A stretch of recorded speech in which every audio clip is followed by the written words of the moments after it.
कार्रवाई होनी चाहिए। जो वाकई दोषी लोग हैं उस फंदे में आएंगे और वो सलाखों के पीछे जाएंगे। विपक्ष तो सीधे तौर पे कह रहा है कि आप लोग बचा रहे हैं क्योंकि बड़े बड़े नेताओं के बेटे शामिल हैं। क्या आप लोग बचाने का काम कर रहे हैं? देखिए, हिंदी में कहावत है, अपने दिल से जानिए पराये दिल की हाल। हमारे यहाँ विपक्ष जो है ना, वो तो सत्ता संरक्षण करता था, वो तो सत्ता संरक्षण में अपराध करवाता था, अन्य मार्ग में अपराधी रहते थे। नमस्कार, लाइव बिहार देख रहे हैं आप, आपके साथ मैं स्नेहा गुप्ता। देखिए, बिहार में नीट छात्रा का मुद्दा लगातार तूल पकड़ता हुआ नजर आ रहा है, जहां एक तरफ विपक्ष का कहना है कि सत्ता पक्ष जो है अपराधियों को बचा रहा है।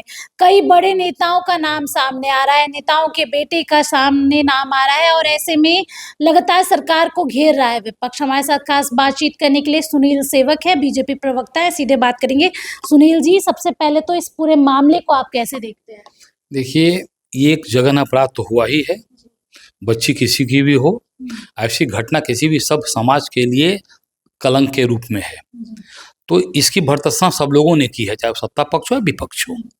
गलत कार्य तो हुए ही हैं, लेकिन अब है कि जो गलत काम किए हैं उनके ऊपर प्रशासन कार्रवाई कर रही है, जांच तेजी से चल रहा है, एसआईटी का गठन हो चुका है और हम आशा करते हैं कि पूरी पारदर्शिता के साथ, पूरी ईमानदारी के साथ एसआईटी अपने काम को करेगी और जो इसके मुख्य अभियुक्त हैं वो सलाखों के पीछे होंगे और उन पर उचित कार्रवाई की जाएगी। आप मानते हैं कि पुलिस प्रशासन से भी गलती हुई है? जिस तरीके का रिपोर्ट उन्होंने दिया, हॉस्पिटल वालों ने जिस तरीके का रिपोर्ट दिया, पहले तो सुसाइड बताया जा रहा था, फिर कहा जा रहा था कि नींद की गोली ज़्यादा खा ली, तबीयत खराब हो गई, लेकिन जब पोस्टमार्टम रिपोर्ट सामने आई तो पूरा मामला ही पलट गया।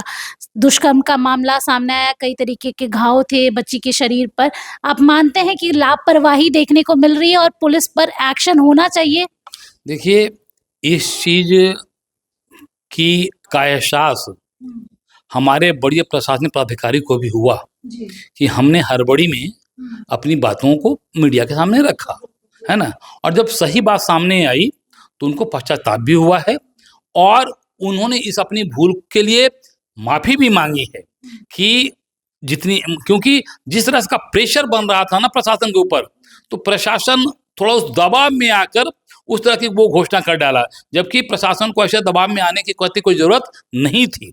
लोग स्वाभाविक है, जनमत में उबाल था, जनमत हल्ला कर रही थी, है ना, तो वो अपना काम, जनमत स्वाभाविक अपना काम कर रही थी, प्रशासन को अपना काम करना चाहिए था, लेकिन उस जनमत के दबाव में उसने जो मैसेज कन्वे कर दिया मीडिया के माध्यम से और बाद में उस चीज को आभास हुआ कि हमसे हड़बड़ी में ऐसे हो गई।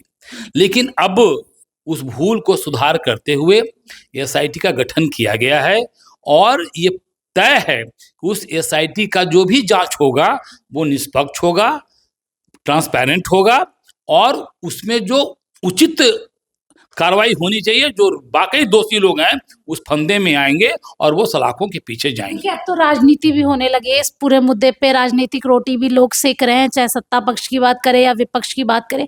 विपक्ष तो सीधे तौर पे कह रहा है कि आप लोग बचा रहे हैं क्योंकि बड़े बड़े नेताओं के बेटे शामिल हैं। क्या आप लोग बचाने का काम कर रहे हैं? देखिए, हिंदी में कहावत है, अपने दिल से जानिए पराये दिल की हाल।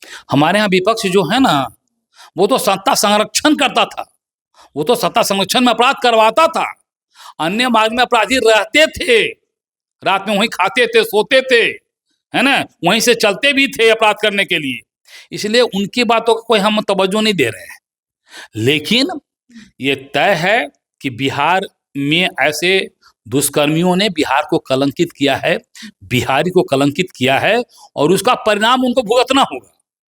तय बात है कि हमारी सुशासन की सरकार नीतीश जी के नेतृत्व में गृह मंत्री के आदेश पर पूरी तन्मयता से प्रशासन काम कर रही है और ये तय है कि अपराधी कोई भी हो, चाहे वो किसी भी स्तर का होगा, वो अगर उसने दुष्कर्म किया है या उसमें शामिल रहा है, वो सलाखों के पीछे जाएगा, हर हाल में जाएगा। सवाल ये भी बनता है कि सम्राट चौधरी के पास, आप लोगों के पास, खासकर बीजेपी के पास पहली बार गृह विभाग आया है, गृह मंत्री है सम्राट चौधरी, बुलडोजर बाबा के नाम से भी जाने जा रहे हैं, गरीबों के घर पे तो चला ही जा रहा है।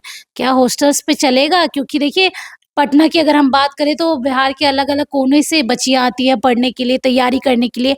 ऐसे में हॉस्टल वालों की भी बड़ी ज़िम्मेदारी है और ये भी कहा जा रहा है कि अगर सरकार लड़कियों के लिए हॉस्टल दे देती तो ज़्यादा बेहतर रहता, ज़्यादा सुरक्षित रहती। आप ये बात मानते हैं?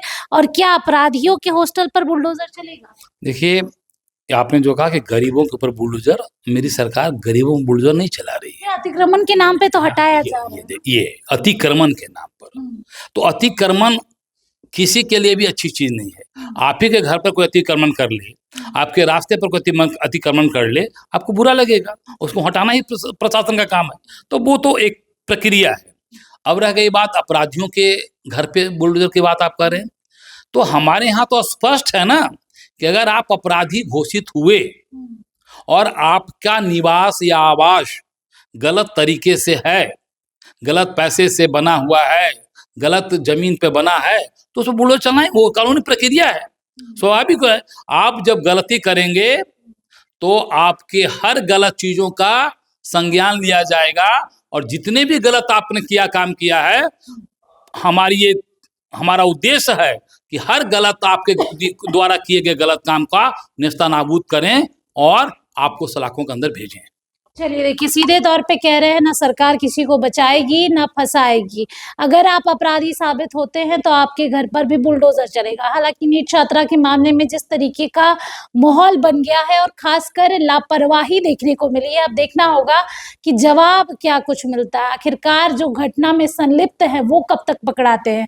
आप बने रहिए हमारे साथ, तब तक के लिए बहुत-बहुत शुक्रिया।